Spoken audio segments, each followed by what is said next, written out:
Hey everyone, welcome back to the channel. In today's video, I'm walking you through how to grow your credit history easily using Chime's Credit Builder feature. Let's get started. First, make sure you have a Chime checking account and Chime Credit Builder scheduled credit card.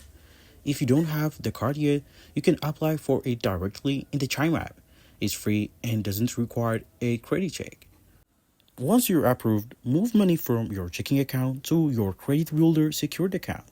This money acts as your credit limit. For example, if you transfer $200, your credit limits become $200.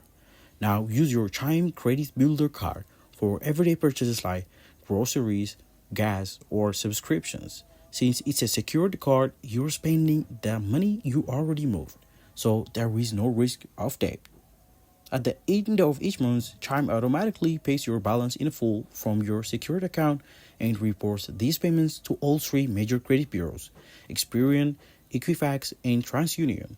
This builds a spreadsheet of on-time payments, which boosts your credit score over time.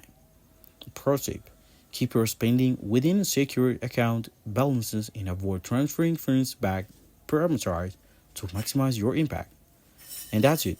You're now building credit effortlessly with the Chime. If this helped, don't forget to like and subscribe for more tips. Let me know in the comments if you have tried Credit Builder. Thanks for watching.